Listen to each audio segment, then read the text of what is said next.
So hey you guys, and welcome back to my channel. So this video is going to be all about how I make my homemade lotion. I've been making it for about 4 years now, maybe a little longer.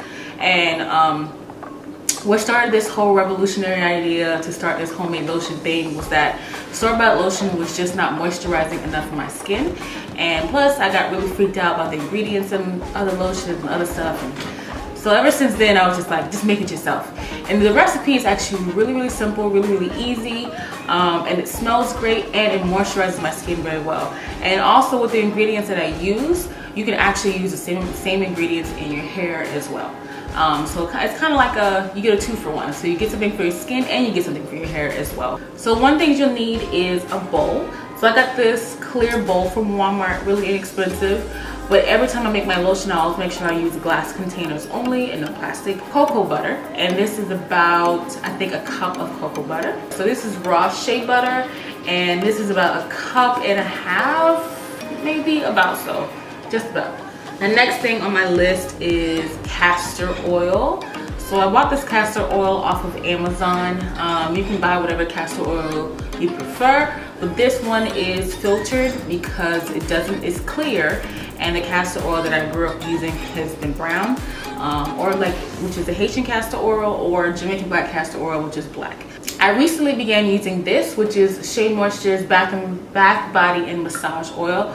And I recently started using this because I just like the smell of it, and so I like the smell to be in the lotion. The next thing you'll need is some jojoba oil. Again, I got this from Amazon.com, and it's just 100% pure and natural jojoba oil. The last thing that I use is tea tree oil. Just a clear dropper, and I use this for my tea tree oil so that I don't have to pour it in, but I use it to put the drops in. So the next thing you'll need are some mason jars. So after the homemade lotion is made, or after I make the lotion, I pour the mixture into the mason jars, and this is what I use.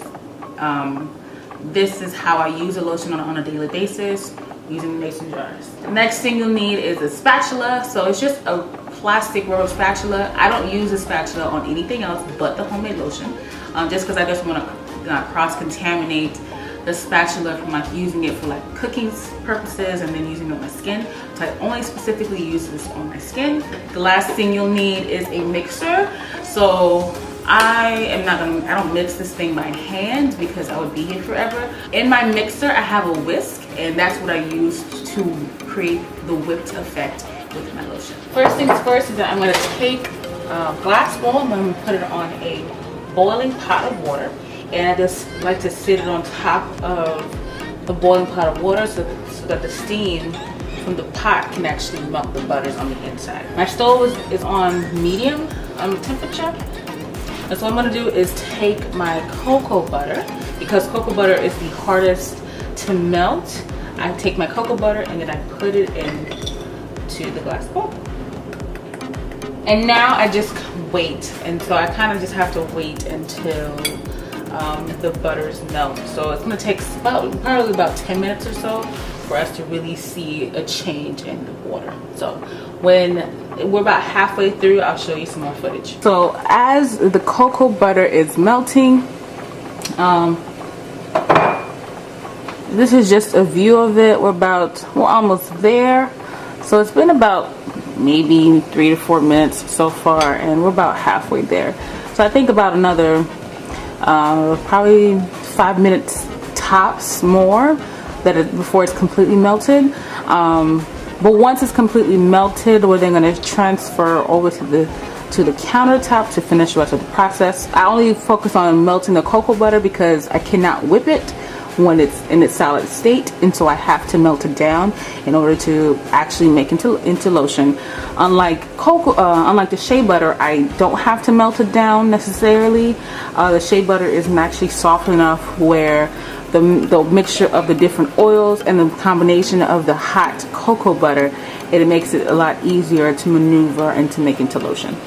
It's been probably about 5 minutes or so, I'm not sure. So I'm actually going to cut off the heat and remove the bowl from the burner.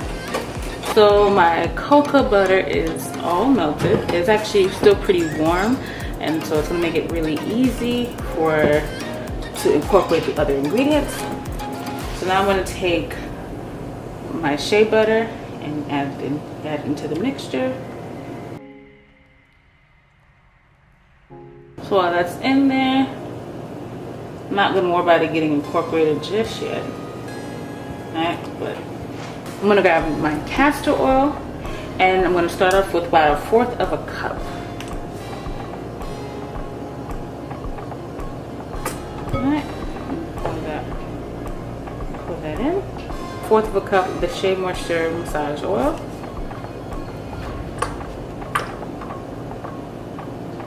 And then I'm going to add about 1/4 of jojoba oil. Because the cocoa butter is so warm, it's actually melting my shea butter. And so my focus now is just to kind of make sure it's incorporated as much as I can. I will then grab my hand mixer.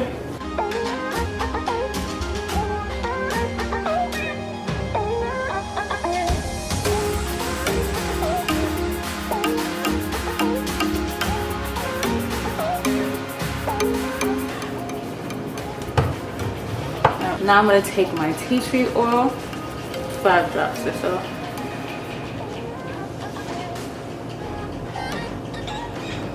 And then give it another brief whisk.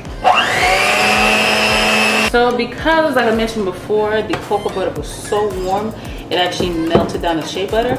So what I'm going to do now is actually take this mixture and put it in the refrigerator for about 15 to 20 minutes just to kind of let it harden up a little bit, and then I'm going to come back and finish whisking it. Alright, so I've now got my mixture out of the refrigerator, and I think it's been about 20 minutes. I'm not even sure, but I kind of lost track of time.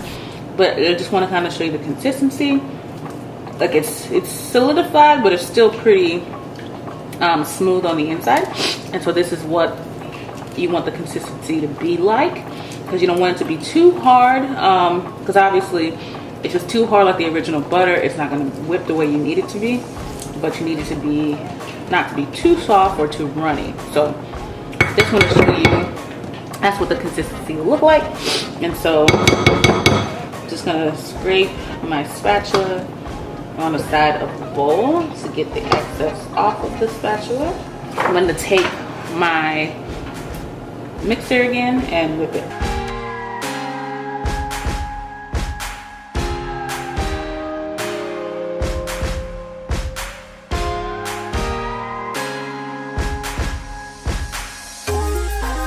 One last thing I want to add is a couple of drops of mango pineapple essential oil.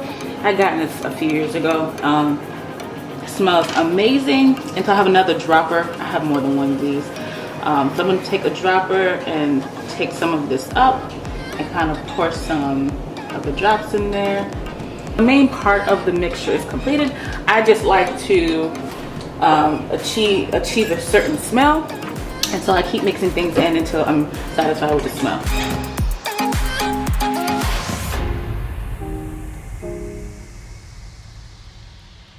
All right.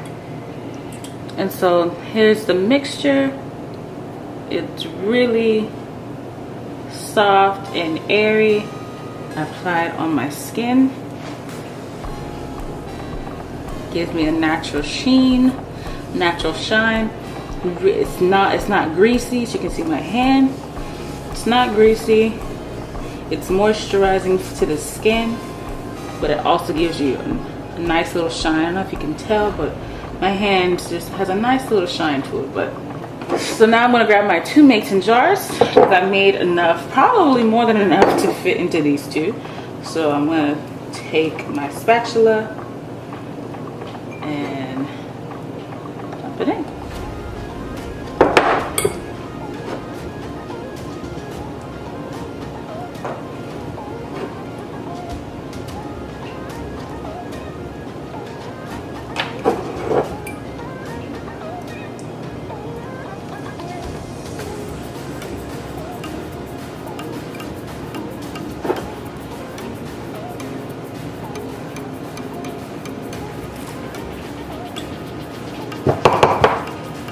So I hope you guys enjoyed this tutorial and enjoyed making your own version of my homemade lotion, right? Super simple, super easy. Like I mentioned before, feel free to use any butters or any oils that you prefer in your oil mix or your homemade lotion mix. The only thing I would suggest is to make sure that you keep the butter and oil ratio the same or around the same so that you don't get, it's not too soft, but it's not too hard at the same time. Make sure you thumbs up this video, share this with your family or your friends. Yeah. Thank you guys for watching, and make sure you are following me on Instagram for live updates, because I'm always posting regularly on Instagram that I am uploading videos on YouTube. Same thing with Facebook. And if you have any other questions or anything like that that was unclear in the video, make sure you also leave those questions in the comment section below. And I'll catch you guys in the next one. Thanks for watching.